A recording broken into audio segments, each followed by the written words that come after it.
Alright guys, hi guys, welcome to the fourth video. Sorry, I couldn't tell if it was recording or not.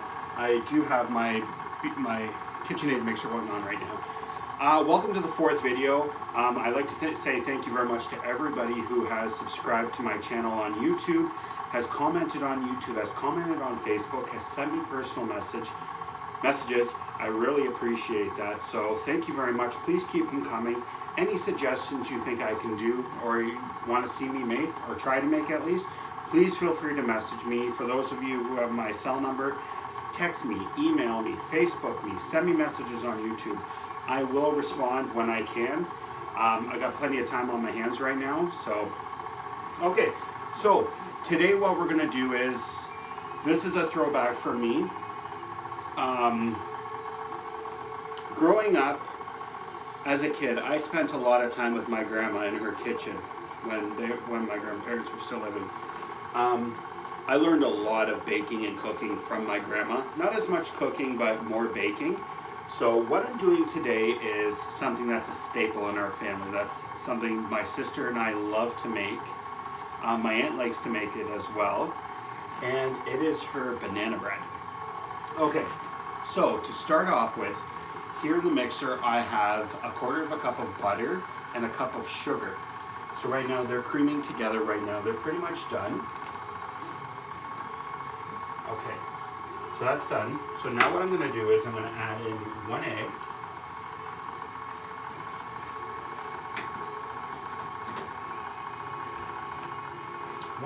Okay, I'm just going to speed this up just a little bit.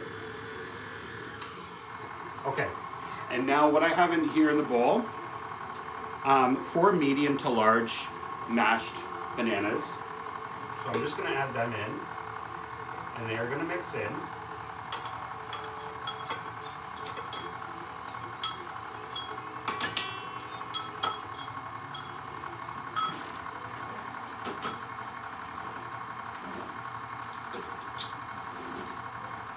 All right, so they're mixing in right now. When you're mashing your bananas, I usually do it on a plate, but I also like to keep everything in big chunks, or not medium bite-sized chunks, only because when you're cutting into the bread, and you still have little chunks of the banana in there, it's perfect.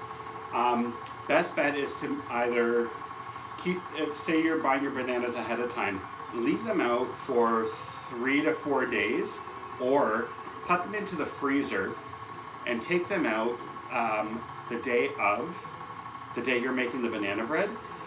They're mushy. It's perfect. You'll still have to cut them or mash them up with a fork, but it's perfect. Okay, so this is all mixed in here, and what I have in here is 1.5 cups of flour and a teaspoon of baking soda. So what I'm going to do is I'm going to add this in now.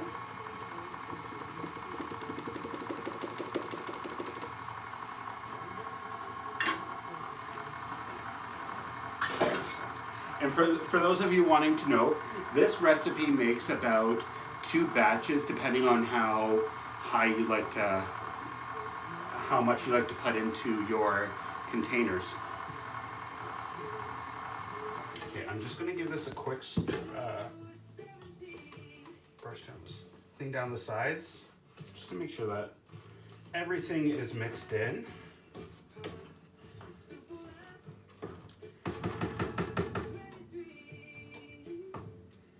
And like I said, I learned a lot of my baking from my grandmother and my aunt. We were very fortunate. Maybe a couple weeks after my grandma had passed away, my aunt had spent a lot of time going through all the recipes,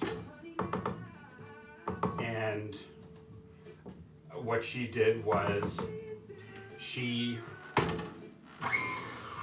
wrote all the recipes out onto cards like this. This is the banana muffin or the banana bread recipe. So what she did was she wrote everything on here, and then it's just recipe from Grandma's kitchen, and it's got a picture right here of my grandparents' wedding day. I love them very much. I miss them very much. I'm very lucky to have learned what I did for my grandmother growing up. And I know I've had a lot of my family and friends messaging me saying like, oh, because they see that I'm baking and I'm cooking, oh, your grandmother would be so proud. You know what? I honestly think she would. Okay, so this is all mixed up now. So what I'm gonna do, I have 2 metal pans here. What I'm gonna do is I'm gonna fill about to the halfway point with the dough, or with the batter.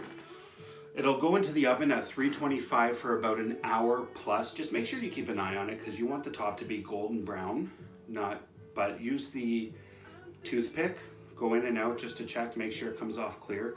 Comes off clear, it's done. If it's not, just maybe an extra 20 minutes, or 5-10 minutes, sorry. Just keep an eye on that. Okay, so what I'm gonna do now is I'm gonna scoop everything into here. It's gonna go into the oven at 325 for an hour, and we'll come back with the rest. Okay guys, welcome back. So I've let it sit, they've been in the oven for an hour. I've done 4 loaves, so I did 2 batches, and 2 of the batches literally just came out of the oven, so here they are right here. These 2 just came out of the oven now. But as you can see, these ones turned out very well, nicely browned on the top. Still a little warm, but I had to take them out just to keep them cool. So I've got 4 here. Now what you can do with these, if you want, you can actually freeze them, just wrap them tightly, date them, put them in the freezer. They'll last quite some time. Or, you know what the hell, you can eat them right away. Thank you very much for joining me today. I'm gonna have another video to upload next week, so I'll catch you guys then. Have a good day. So another quick shout out about the banana bread today. I've had a lot of people asking me about it, so I wanna let you guys know. This was specifically made for Chef Sean and Ashley, my supervisor at work, because they've always been asking me to bring them in. So I promise guys, as soon as we get back into the kitchen, I will bring you guys a couple loaves of banana bread. I promise, right? Take her easy guys.